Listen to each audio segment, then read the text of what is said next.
Welcome to the Voice of College Football, the world famous Buckeye show. How is everybody doing right now? We appreciate you all pulling up. How you doing, Terry? What's going on, man? Hey, brother, I'm doing great, man. It's the first day of summer for my kids today, man. It was crazy. Kids everywhere outside running up and down.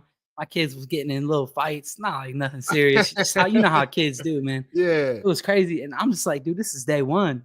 Like this is day one. Here we go.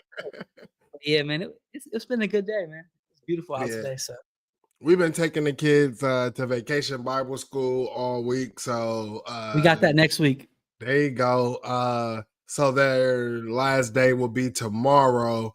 And we did originally have signed our kids up for the one at our church.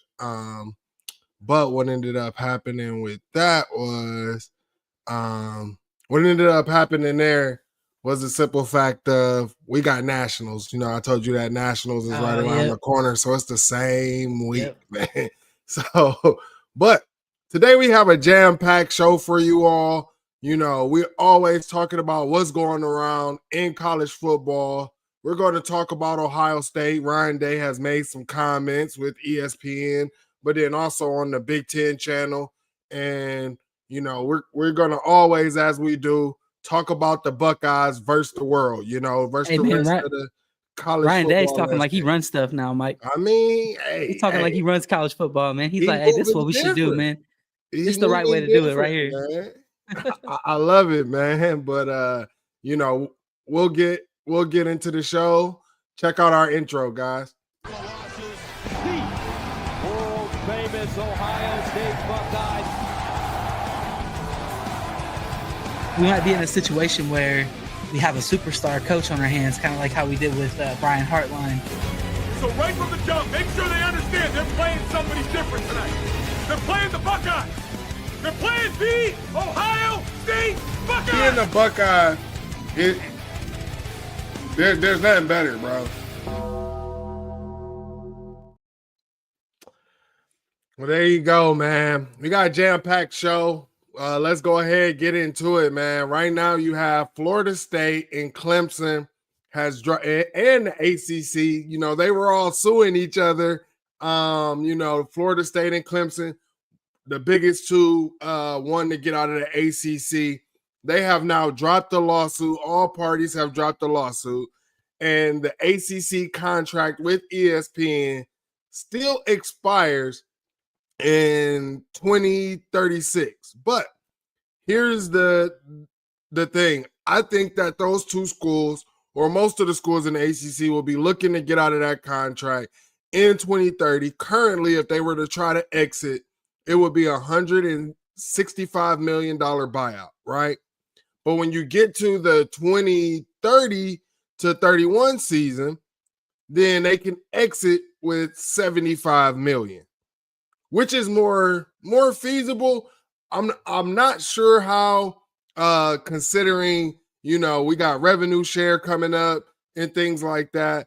Baker with the Athletic noted that Florida State officials previously claimed that the gap in revenue between top ACC schools and top SEC and Big Ten schools would exceed $30 million if things continued in the previous direction.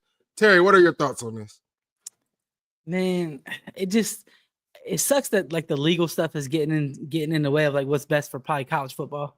That's kind of the way I look at this. Like, I don't really have too many comments on like the legal stuff, whatever. I mean, it seems like they're not going to be able to get out early, pretty much is what I'm gathering. And people don't like that based on what the guy, you know, like I was just saying, but like, I don't know, man, if that's the contract they agreed to, they just got to roll with it. I do think that you eventually see Florida State and Clemson and maybe some other teams from the ACC scattered out to the Big Ten and the SEC. And ultimately, that's just going to make like the two big conference model that people have always talked about since this split has kind of happened. But it's going to take a while, dude. That's just what it is. I mean, yeah, so we're about probably 5+ years out from that happening. And here's my thing. The ACC, I mean, Florida State and Clemson, they have to kick themselves their own selves. Why would you agree to a contract that was this long in the first place? It makes no sense, especially with the ever-changing climate of the economy, the ever-changing climate of college football. Even when they came out, because I believe this deal had got done a little bit after the college football playoffs had started, right? Mm-hmm. And it made no sense. You already heard the talks of them wanting to extend the college football playoffs. You knew that changes could be happening. Exactly. Florida State and Clemson, you signed Exactly. off on this. This is your fault.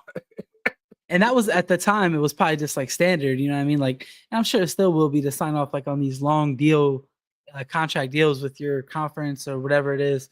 But like, if things are going to keep changing, I feel like there should be some kind of way to get out of that contract. Obviously, a contract is a contract. You got to do what you got to do. But I don't know, man. I would like to see those teams get the ability to get out of the ACC, just because I think that if you take those two teams and plug them into either the Big Ten or the SEC, I think it would be cool. You would get some cool games out of it. And then obviously, I think that would probably help them too. It would probably help their recruiting, stuff like that. So I don't know, man. It's a big mess. It is a big mess. And here's my thing. I think we all could have took a page from Texas A&M and what happened with Jimbo Fisher. You don't sign no long-term deals at all, man. It allows people to get comfortable, and the ACC commissioner got too comfortable, and now he's put the whole conference at risk. But like we were saying, the ever-changing, revolving college football that we're dealing with, there has been a proposal for the college football playoff, a 5+11 model, 5 automatic bids to the highest people. Well, you won't say highest people. You basically got your 5 top ranked teams, and then it will be 11 at large. Now, the SEC and the Big Ten. With the 5, is that automatic? Is it 5 conference it's like winners? The top 5 teams. And then I'm not sure. Conference winners? Here's my thing. I don't know if it's conference winners, right? Because I'm not sure if it's conference winners because I would think it has to be, Mike, because like if you did 5+11, then you're just putting the top 11 teams in. Like if you did 5, you could put the top 5 teams in. Whoever you deem the top 5 teams. And I'll tell you this. Go back to 2016 or whatever, right? Penn State had won the conference, but they were not considered one of the top 4 teams. Ohio State was, right? Even though I didn't agree that we should have been in there. So that can be a tricky situation. But here's the thing. You got people coming out saying the SEC and Big Ten are saying that they want 4 auto bids, 4 for the SEC, 4 for the Big Ten, and then 2 for the ACC and 2 for the Big 12. Now, it's already been disputed by the ACC and the Big 12 that they do not like this plan at all, and they're pushing back, right? Yep. So, again, what we were just talking about, the ACC, I think that they should have just went ahead and just went with this, because what you're going to do is you're going to piss off Greg Sankey, who is very vocal, and you're going to piss off the Big Ten. And what are they going to do? Come scrap your conference. And it's funny because, we had this alliance with the ACC as a Big Ten school and all of these other schools, and that alliance has now completely shifted and broken. I have no issues with them. I do believe that your 2 best conferences, the SEC and the Big Ten, I have no issues with 4 auto bids. I believe that we also spoke on the show. If you're going to extend the playoffs to 16, right? And you're saying that you get 4 auto bids or whatever for the Big Ten, but they made 4 teams in the 12-team playoff. I'm of the opinion, why not 5 for the Big Ten? I know. I don't know. You can't really get 5 for one conference, but it just I think they just need to have a balance here, bro. Like, as far as auto bids go, the auto bids for winning your conference, they kind of take away from the importance of the regular season out of conference schedule. Just because like if you win your conference, it doesn't matter if Ohio State loses to Texas in game 1. If they win the conference, even if they have 3 losses or whatever throughout the year, they're going to get in and have that auto bid. So it does kind of take that away a little bit. But at the same time, I do think there has to be some auto bids. I don't really like the idea of like the Big Ten and the SEC getting 4 each and then the other conferences getting less. Like, I agree that right now the Big Ten and the SEC are better. I think the Big Ten and the SEC have, like, they're going to continue to be better, right? Just because of the teams, the blue bloods that they have. But what if they're not? What if in 10 years from now that all the teams in the ACC start dropping money and hiring the best coaches and the ACC is just stacked and the Big Ten and the SEC have a big drop off because all their best coaches retire and they make some bad, like whatever. They have some drop-offs. A couple teams get sanctions, stuff like that. And then the ACC is now the power conference, but they only have 2 auto bids. I don't know that if you can do a long-term plan and base it on like how good the teams are or the conferences are right now. Here's my thing. I don't see the Big 12 ever, the Big 12 or the ACC being one of those perennial conferences. It could. I mean, I'm just saying, all it takes is like Florida State and Clemson to be elite. Let's say that both of those teams stay in the ACC, right? Clemson, they figure something out. Dabo figures something out, wins a couple natties again, and Florida State's also good. They maybe pop one, and then those 2 teams consistently be good. Now the ACC is a completely different conference. It's just it only takes a couple teams, bro. It only takes a couple teams, but that's why the Big Ten and the SEC said, hey, you get 2 automatic bids. There's your 2, and then the rest is at large. Here's the thing I'm going to say. With history, right? In that conference, there's normally only one team that you can actually say is elite and can compete for a national championship. Out of that conference, for you had the year when Jimbo was there with Florida State, right? Or the 2 years they competed. Mm-hmm.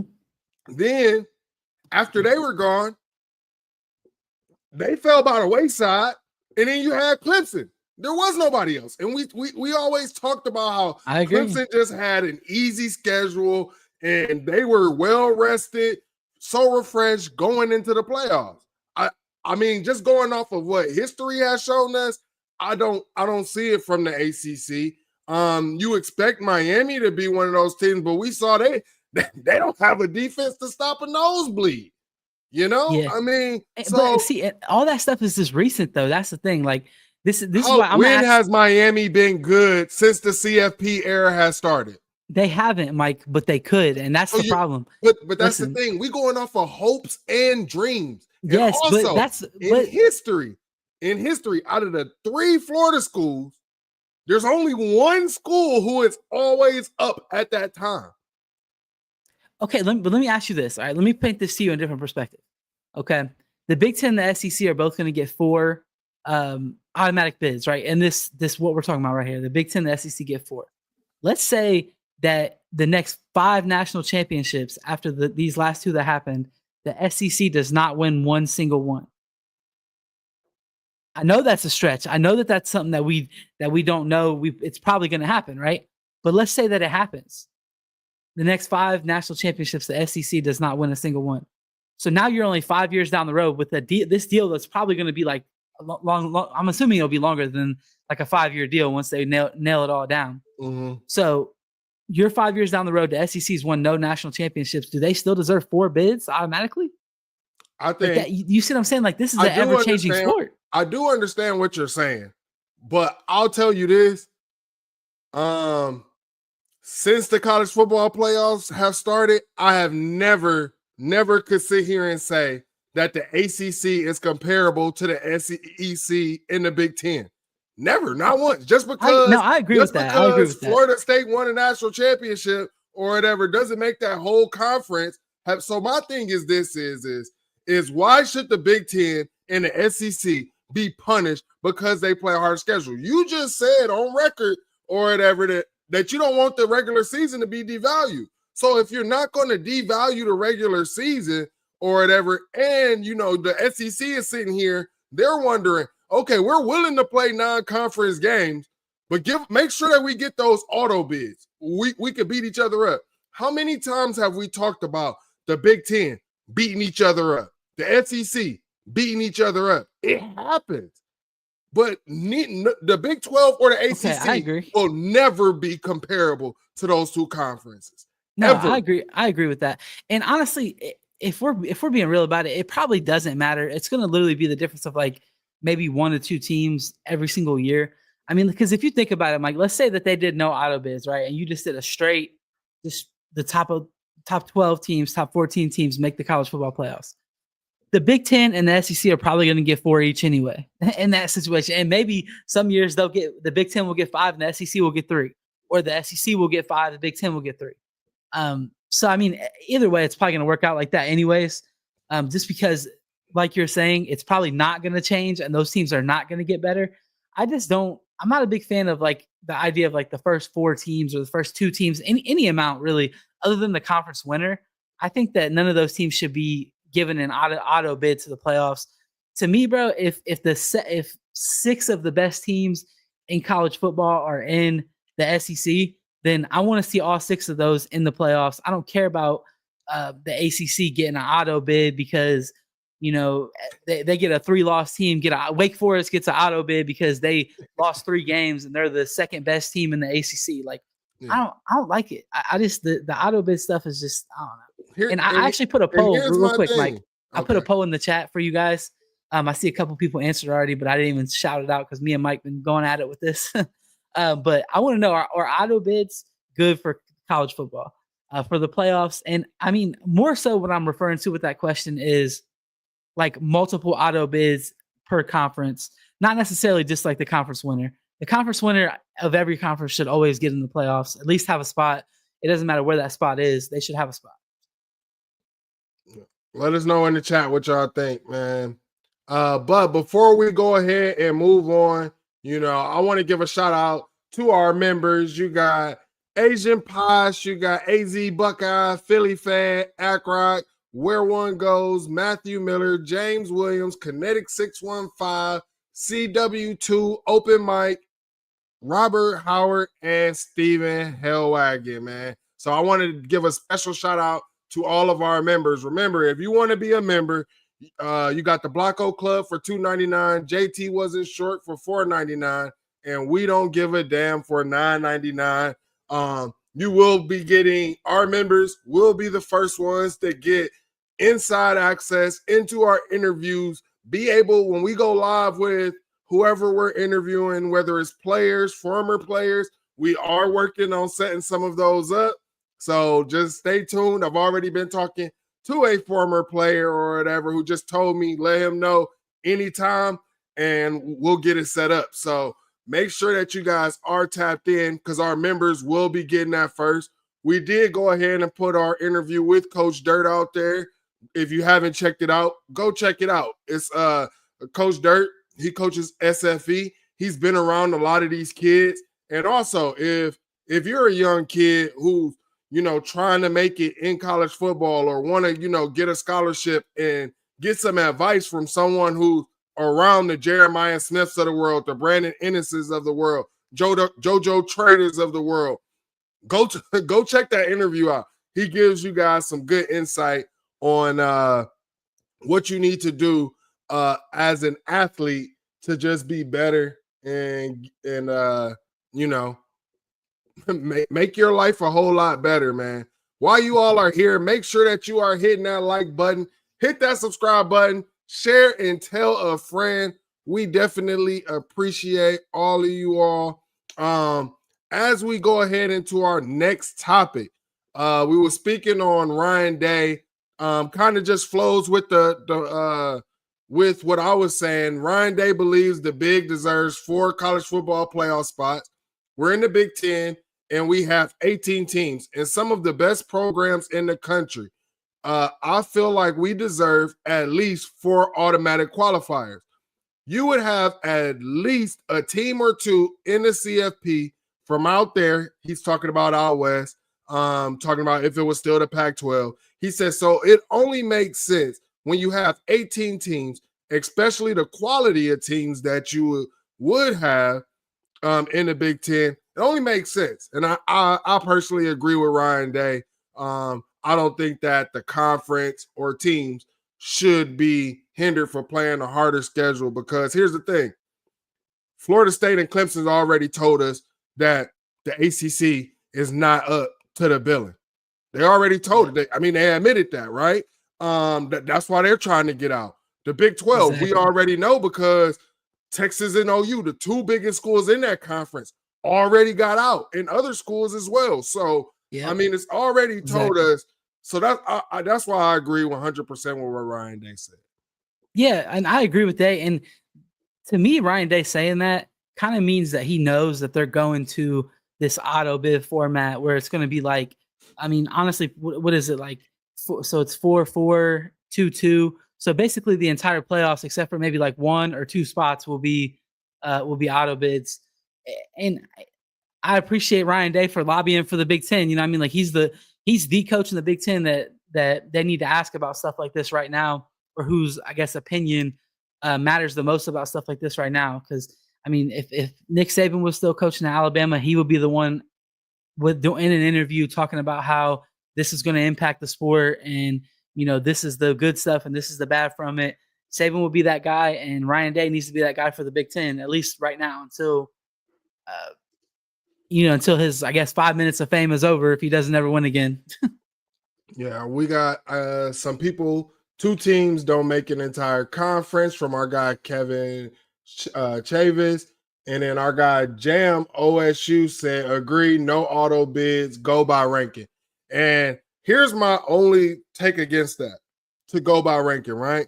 Before, when they formed the college football committee and they gave us the blueprint, they said that strength of schedule is going to matter. So what the Big Ten did is they said, hey, stop scheduling FCS opponents. We want you to play these Power 5 opponents. So the Big Ten was already playing non-conference games, which means that's Power 5 or Power 4 opponents. And then you were scheduling a 10th, right? That did not go well for the Big Ten. That actually hurt us. If we didn't play that extra conference game or whatever and had to play 8, and then we did play those FCS opponents, we might have had more Big Ten teams that would have made the playoffs or would have had a chance to be in there. So here's my thing. I don't trust the college football playoff committee when it comes to these rankings. I just don't. That's the problem, dude. It's all ran by ESPN. Yeah, like ESPN is literally in like contract with the SEC. Like, why would they not want the SEC to have the most teams in? And then like there's this whole Big Ten versus SEC thing going on right now. I'm like, I'm sorry I interrupted you and just kind of took over what you were saying, but like it gets irritating when the TV network is literally involved in the decision, and the decision is being made based on what can make them the revenue. Like, I know that in the past there's been a lot of the times where they got it right, and the best teams that they put in there that maybe were 2 SEC teams, whatever was right. But also it's like they were just itching to do that. And you can see it all through the rankings where, we knew that once we got to this expanding the playoffs, that there was going to just be more and more SEC teams in, because it's the teams they always put at 6, 7, 8, 9, 10, 11, and 12. 3-4 losses, they're at 6, 7, 8, 9, 10, 11, 12. They're in that. And we already see the bias. I don't know if you guys follow the AP votes or whatever, but you know what the college football playoff committee has done? They have went off of that AP voting. I don't know if y'all have seen it and how these people have voted, but it's the dumbest voting ever. Like, some of these guys don't even watch the game. I just don't understand it. So no, I can't do that. And you're right. The playoffs are diminishing the season to an extent. I do agree with that.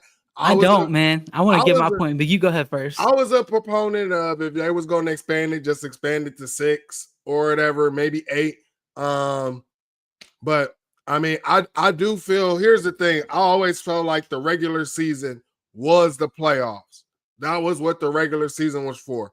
That was the playoffs in your way of getting to the championship. Now, I like the 4 model. I would have liked the 6 model or 8 model, but I do feel like 16 is getting too much. The 12 team, I felt was too much. There were some teams that I just felt like shouldn't have been in there, and it showed. Terry kind of disagrees with me on one of those teams, I believe, but I just believe that some of those teams, my thing is I want to see all teams that really have a shot to go and win a national championship, not just get in there and it's a participation trophy. Wait, Mike, what team do I not agree with you on that should have been in the playoffs? Oh, was it Boise State? I mean, they should have been in. They just shouldn't have got a bye. That's all. But I don't believe that. I don't believe no G5 school should be in. That's me. oh, they need their own playoff. If they leave them out, then that's fine with me too. I don't care. I ain't tripping. But I did want to say that comment that you were just reading, I kind of don't agree with that. Let me see. Hold on. Let me gather my thoughts real quick. Oh yeah. So we were talking about the playoffs diminishing the regular season. Mm-hmm. I actually disagree that it didn't diminish it. Like, it may have diminished it from the standpoint of like I guess one way it does, but like the most important way it doesn't, in my opinion. Like, I think it diminished it from the standpoint of like, if you lose X game, that doesn't end your entire season right there. Right. Okay, that's fine. Like, maybe they did take that away, but also it's like, is that really what we want? Like, do we not want teams to try to finish their season out and end up, winning the national championship after a bad loss or whatever it is?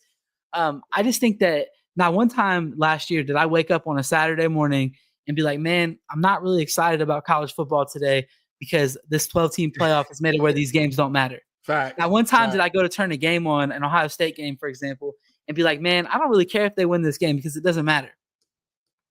I was pissed after we lost to Oregon. That game mattered to me. Right.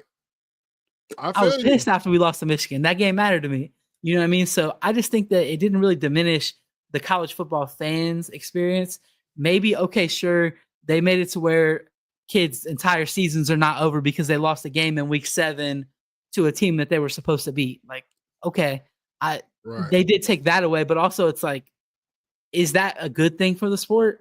I don't know. I think the playoffs was really cool last year. It was really cool to watch. There was obviously some teams in there that were not supposed to be in there, or that were probably not the best teams, didn't really actually have a chance to win it. But I do think that having an expanded playoff is good for the fact that not every conference is the same. If you have a super elite team that's in the Pac-12, or not the Pac-12, but the Big 12, for example, let's say they put together a crazy team. They go through their whole schedule. They lose one game because whatever happens, right? Georgia 2023. That team, I think, seeing that team in the playoffs, we're going to end up at some point seeing an upset happen. It's probably not going to be like a G5 team upsetting like the number 1 seed or something like that. Mm-hmm. But we're going to end up seeing a big time upset where, a team like Boise State beats a Notre Dame, or like you know what I'm saying? Like a Penn State, something like that. And I kind of like that being an option for that, for that to happen. Like, it gives us more meaningful football games, more big time exciting football games. So I'm all for the expansion, man. I don't have no issue with it. Gotcha. All right, man. So Ryan Day went ahead on the Big Ten Network and talked about Brian Hartline as the OC. I put a poll in the chat. Some fans are like, let's wait and see. Some fans are nervous. Some people are like, hey, y'all just lost both your coordinators. And what happened the last time Brian Hartline was the offensive coordinator and all of this stuff? Ryan Day went on there, spoke of the biggest challenges as it being an OC for Hartline. He said one of the biggest challenges is managing the staff and coaching the coaches. Also, you have to, as a wide receiver coach, you have to be able to communicate with the QB, organize a game plan. But what Ryan Day finished and said was he's more ready than ever. Terry, give me your takes before we get you out of here. Man, I'm excited about Brian Hartline, bro.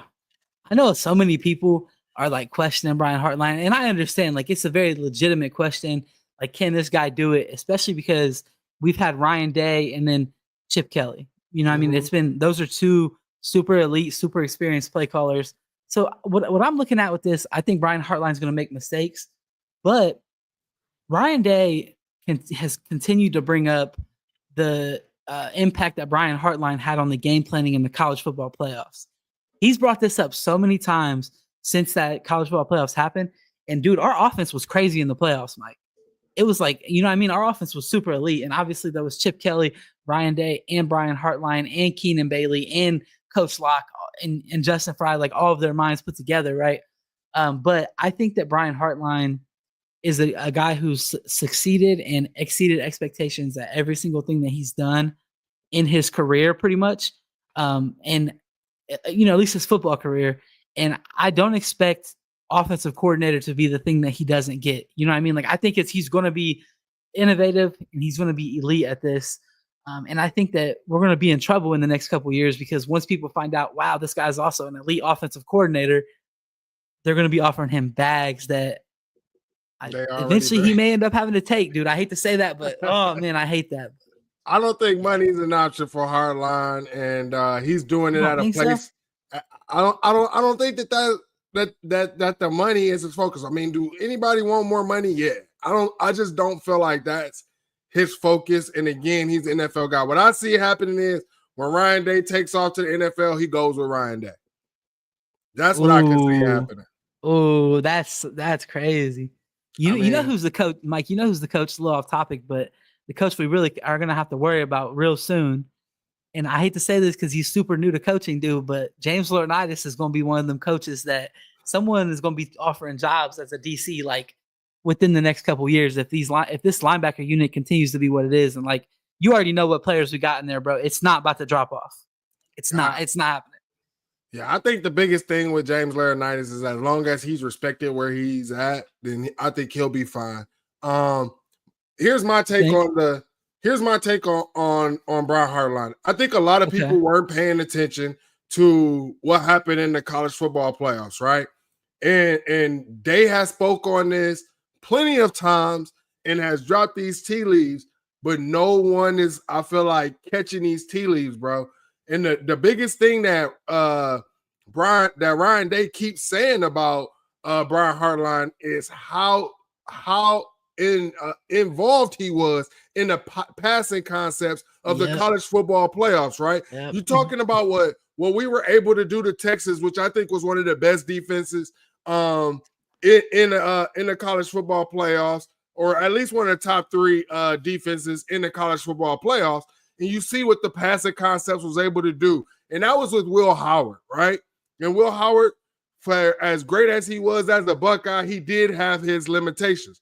Everybody still focused on 2023. And I don't think that had as much to do with Hartline as a lot of people think. I think that Kyle had severe limitations, and Ryan Day was like, I can't do this to Brian Hartline. Ryan Day knew That's it, bro. not fair. Yes. That is not fair. You do not set someone up.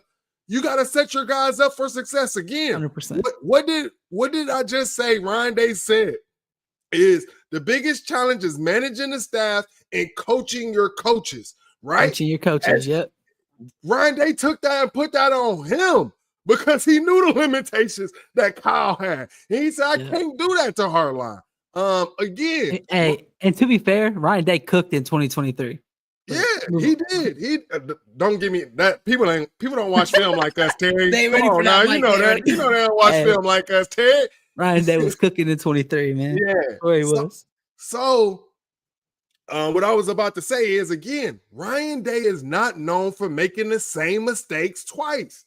We talked about this on the Buckeye Brigade. Not only did he go and get someone who could be a co-offensive coordinator or anything, but just so you all know, that co-offensive coordinator, he brought in 3 other O-line coaches with and all of this stuff to help. So he's setting his coach up for success.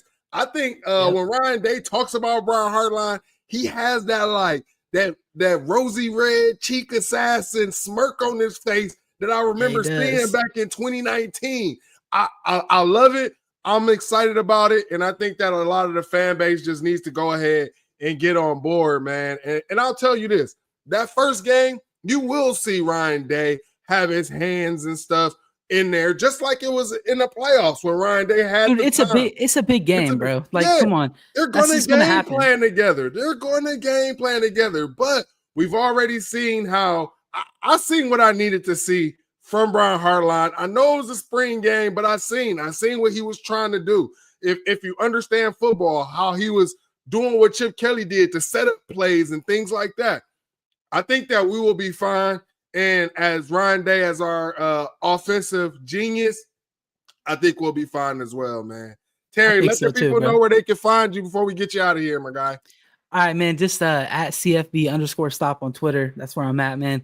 And then everywhere Mike is usually, man. But I did put a poll in the chat, Mike, before I get out of here. Just because we were talking about this. I want to know, are you guys worried about Brian Hartline as a play caller in 2025? That's what the poll is. Go ahead and answer it for us and tell us why in the chat. I see some of you already have. I do got to hop out of here a little bit early. That's what Mike was saying. I'm sure Mike's about to put on a great show for y'all once I hop out of here, as he always does, man. So thanks for watching, y'all. I'm going to hop out. Mike, good luck, brother. You got this. Right. Go Bucks, y'all. Go Buck. All right, man. And before we continue to go along with the show, man, we definitely have some housekeeping to go ahead and take care of, man. So we have our partner right here.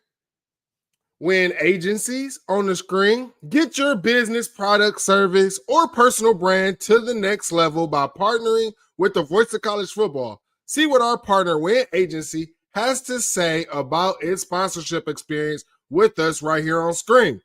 Let's discuss how you can also reach your target market.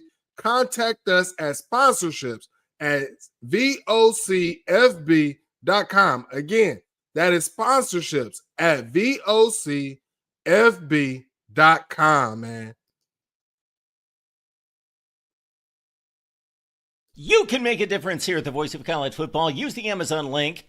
Financially contribute to the Voice of College Football without spending a penny. Same shopping experience. It's easy. Go to any video on any channel. Go to the description section and grab the link right next to the capital letters that say Amazon. Use that link and Amazon will instantaneously convert to your account, settings, history, everything intact, just like whatever link you use right now. No difference. Pay no attention to the product that you see right there. Just go search what you want. Don't forget the Amazon link. Thank you for your support. Sincerely, the Voice of College Football.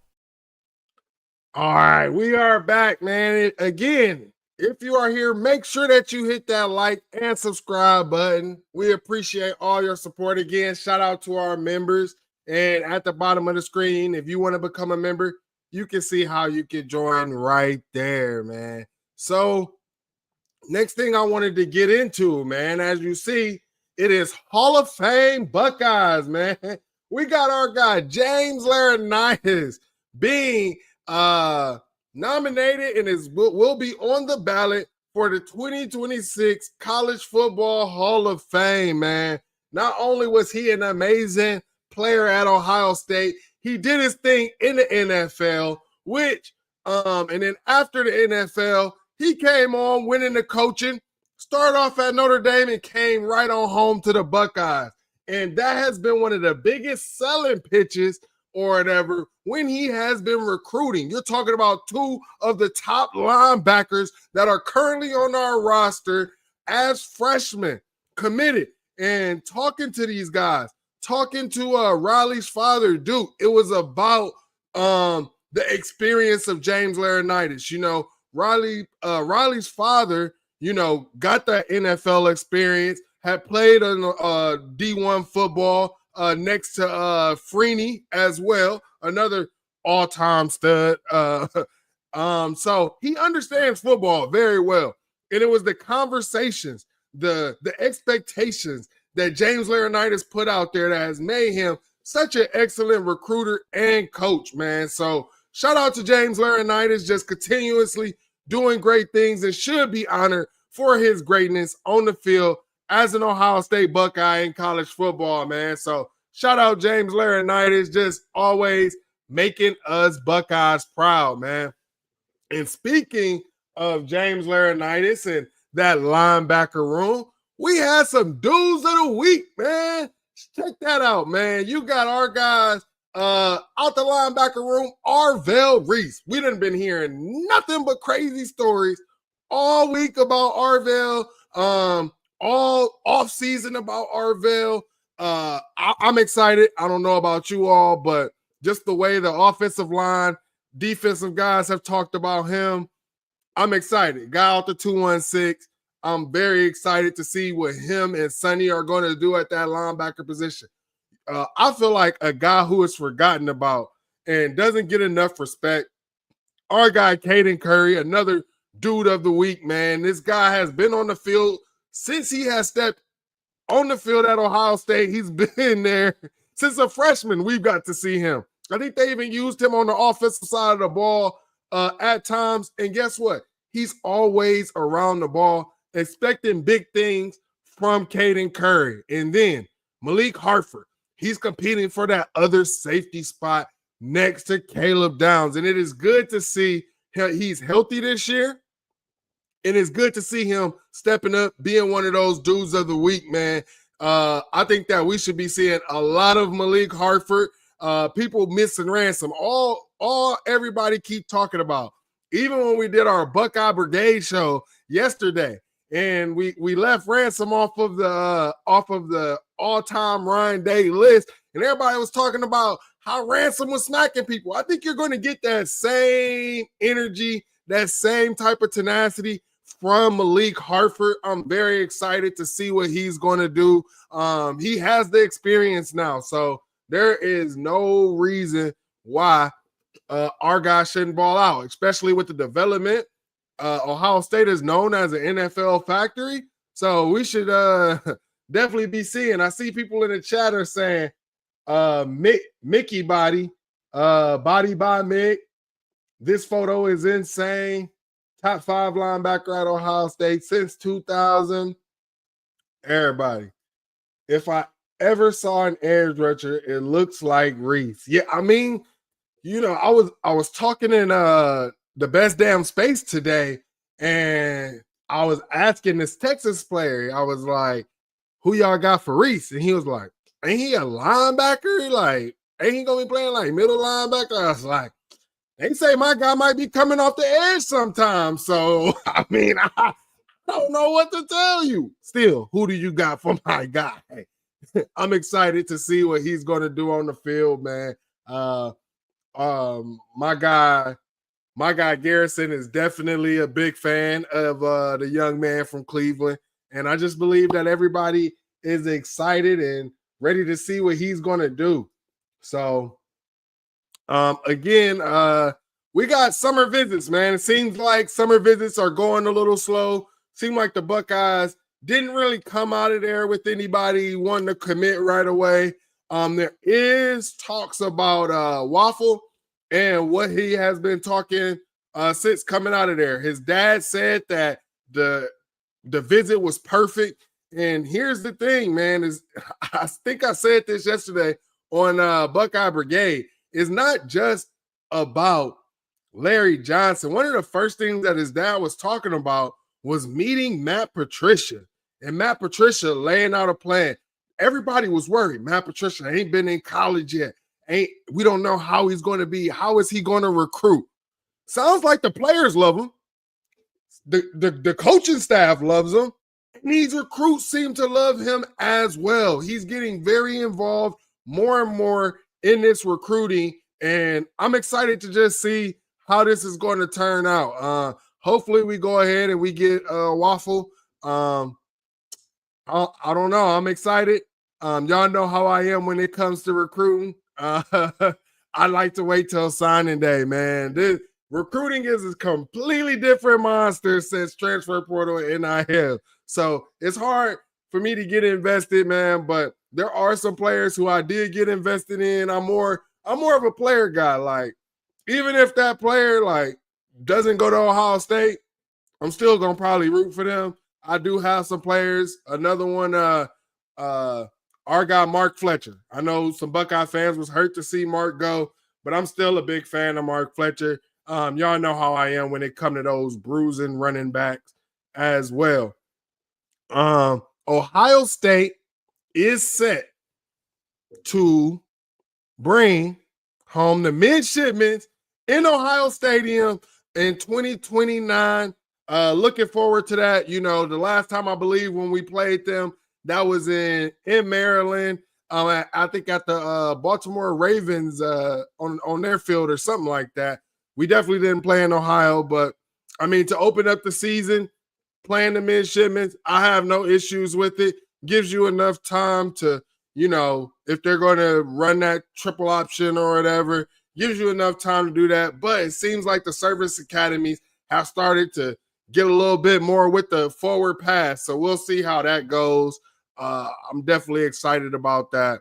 Now, for our next segment of Buckeyes against the world, man. Again, we got our guy, Ryan Day. Ryan Day right here. Ryan Day sitting at number 1 in the Big Ten, number 2 in the nation. There's only one coach who could be ahead of him, and that's Kirby Smart, because he got 2 national championships, saved by the saving grace of Marvin Harrison getting knocked out in that game. The guy got lucky. I'm going to say that. But, I mean, the way Ryan Day is moving is definitely different now. And if Ryan Day was to go back-to-back this year, man, to me, you'd have to put him ahead of Kirby Smart, not just because he went back-to-back. Kirby did that as well. But he went through a gauntlet in his first college football playoff national championship run. And then he would, if he wins another one, he would have went through that gauntlet as well. So, I mean, it's good to see Ryan Day at 1. Dan Lanning at 2. I know some people aren't happy with that. I just feel right now Dan Lanning has a lot of hype going around him. But those big games, everybody wanted to criticize and didn't want to put Day in the top 5 because they would say couldn't get over the big game hump, like he didn't beat Trevor Lawrence and Clemson. And then people wanted to downplay the team up north teams that he beat in 2019 as well. I mean, people want to downplay Day, but there's no downplaying when it comes to Dan Lanning, which I'm kind of shocked. James Franklin coming in at number 3, number 7 in the nation. I was a bit shocked by this because there's a lot of people who have been hating on James Franklin, but I'll tell you this. I was having a discussion on the timeline, right? And this guy was saying that James Franklin has won nothing. He's done nothing. Why should he be one of the top coaches listed? And I'm like, he's done nothing. So I said, is conference championship considered nothing? Is New Year's 6 bowl wins considered nothing? Is college football playoff wins considered nothing? And the person was just like, oh, you know, I guess our programs have different standards. I don't know. I guess he thought I was a Penn State fan. But he's like, I guess our program has different standards. And it was like, well, he hasn't been successful. And I'm sorry, but can you name me 10 head coaches right now that year in, year out get double-digit wins? Because James Franklin is definitely one of them. So I know a lot of people want to push narratives and troll, but there are not that many right now elite head coaches. Nick Saban ain't here no more. So, yes, you got Dabo, who we've seen him fall off a cliff. He couldn't get with the times. So it's hard for me to put him elite right now, even though he has 2 national championships in the CFP here. It's very hard for me to put him there. But, and again, I don't think that he just goes year in, year out. That ACC schedule is trash anyways. So, I mean, I think, yeah, they didn't win what people will call the biggest game. They haven't beat Ohio State since 2016, going on 9 years or whatever. You know, I don't know what to tell you guys. I just think that people got to stop with the casual takes. Go look at the numbers when you're ranking these coaches. Who are you going to put above James Franklin that's going ahead and getting you 10 wins in one of the best conferences in the sport? Who? Who? Exactly. So let me go check these comments and see what people are saying. There aren't 12 or 16 teams good enough. I agree with that. I agree with that, man. But more entertainment, money talks. My guy Garrison said Cleveland football different. You ain't lying, man. I'm telling y'all, it's so much untapped talent in Cleveland. And when they allow this actual spring ball, not just 7-on-7, I believe, and guys actually start getting developed, I feel like there will be just talent rolling out of Cleveland. Now, you do have like the population isn't as it was back when I was there, right? So that could be a thing, but I really feel like if guys in public schools, in the Cleveland Public School District were actually getting developed, they'd be fine. You had Cecil Shorts coming out of Collinwood, and he went to Mount Union. I thought that he was a better player than going to Mount Union. I felt like he could have played D1. I think he did a really good job in the NFL before his injuries as well. There is a lot of talent, man. I'm telling y'all. Like, a lot of people just don't know. I got to play up against Cecil Shorts. We played against each other in baseball, too. So that was kind of like a little rivalry. We would get him in baseball, though. He played for the Diamondbacks. My team was the Yankees. But, yeah, y'all can send him this clip, too. He knows. He remembered them times. But he was a damn good athlete, just all around. Damn good baseball player. Damn good football player. And I can admit, Cecil Shorts got me on a corner route. I want to say it was his senior year. My sophomore year, I was playing cornerback, and there was just nothing I could do. There was nothing. He threw that ball so pretty. I couldn't do anything with it. Receiver just back shoulder, caught it. It was a wrap. There was nothing I could do. But, yeah, just a lot of talent out of Cleveland. My cousin as well went and played for Ohio University out of Glenville. So, again, there's talent, man. OSU lost some of its kung fu with Glenville players aren't shoo-ins anymore. I won't even just say it's Glenville. I would just say it's all Ohio players, man. I'm gonna be honest with you all. Like, I knew at a very young age I was getting out of the state of Ohio. I love the South. I loved going to visit my grandparents in Luverne, Alabama, on a little farm. I just knew at a very young age I was going to leave Ohio.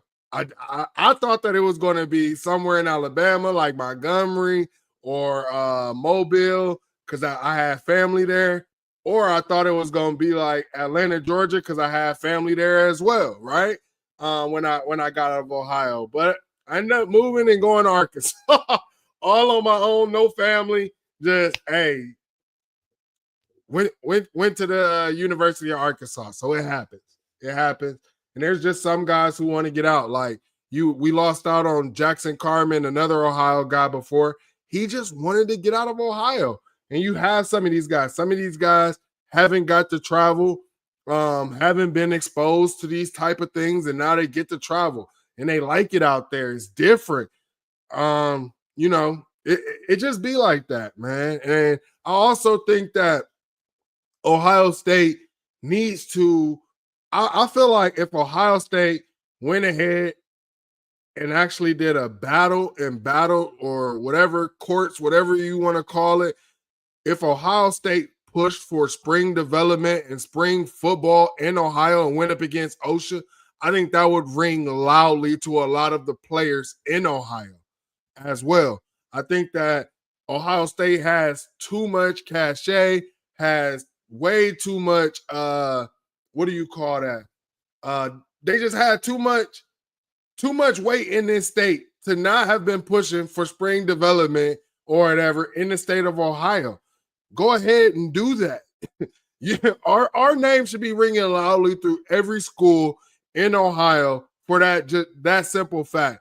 Again, I know that we recruit as a national brand, but those core players, we have never won a national championship without the core players being from Ohio. You have to have that. That's how you get Jack Sawyer. That was one of the biggest things I said after we beat Texas was it's a different fight for guys in Ohio. A different fight. And you saw that out of Jack Sawyer, man. He did not want to let the team down, and he became a legend. He's a legend forever. No matter how his NFL career goes, anything, he is a legend. Straight up. Last thing that we are going to talk about is we got the college football top 25, ESPN's FPI. The Buckeyes sit at 4, sitting behind 3 SEC schools: Texas, Georgia, Alabama. This is what I'm saying. You guys want to go off the rankings and want to gamble with ESPN? Y'all go do that. Look at this. Look at this. Texas A&M at 8. Texas A&M at 8. How? How, Sway? Tennessee at 10. LSU at 12. I think you could flip-flop Texas A&M and LSU. I don't understand. Sometimes I don't understand their metrics. I believe that these are going to change once the season gets started and people actually see what Ohio State has on its roster, what some of these other teams have on their roster. Arkansas being at 22 is very shocking to me. I feel like they lost a lot of their top talent. You got Nebraska at 25. Honestly, I think that Nebraska would give Arkansas a run for their money. And I'm not being funny. I just feel like it's a lot of disrespect to Big Ten teams here, man. And this is why I cannot go and say, hey, let's just go off of the rankings. I can't. My guy Steve, what's going on? Make sure you hit that retweet button on the X app. We appreciate you all. And say we need to get the best O-lineman out of Ohio, period. I agree. Them trench babies got to come out of Ohio. I mean, what has the Midwest been known for? What has the Big Ten been known for? Trenches. They would say, we're too slow. We're too slow because we got all the big guys. We got the big guys in the trenches. We not fast or whatever. Texas tried to say, some Texas fans were pushing out narratives or whatever before the season started and while the season started that we have no explosiveness on our team. They said our running backs weren't explosive. Our team wasn't explosive. That we had no team speed. Okay, well, if that was the case, Jack Sawyer ran what? 85, 90 yards? Somebody should have caught him. Somebody. Where was that team speed? So a lot of people just be hating, man. I do believe Bama is going to be better as long as that quarterback is going to is not going to make the same mistakes as Milroe. Then yeah, I can see Bama being one of the top teams and making the college football playoffs. When we do our predictions on that, when me and Terry do that, you will definitely see Alabama in my predictions to make it to the CFP. Georgia always has good defensive talent. We got to see how that offense is going to work. Mike Bobo, that run game with Mike Bobo is always stale in the beginning of the season. Gunnar Stockton has shown he could take a hit, but can he lead this offense and be that Stetson Bennett? You know, they don't have the coach that helped them win a national championship at Georgia. They don't have him. They got Mike Bobo. So, which Georgia fans have not been too happy. And Texas, I have no issue with them being at number 1 because, you know, they return a lot of talent. They have a lot of talent on their roster. A lot of people got Arch, Heisman winner, all of this stuff. So we will see. Now, something that might shock people is Penn State being behind Ohio State. Here's the thing, man. I've always said this. Penn State got to show me that they got something at the skill position. You could talk about the transfers coming in. You could talk all of that. I need to see it. Oregon being at 6, I don't have no issue. I think that Notre Dame is being slept on in its FPI. A lot of people are sleeping on them. If their quarterback is better than Riley Leonard, is that who they had last year? Yeah. If their quarterback is better than him, I expect them to be taking a big leap up. They've been good on defense since Marcus Freeman has arrived there. I'm not going to say that they're going to have any issues on defense since Marcus Freeman has been there.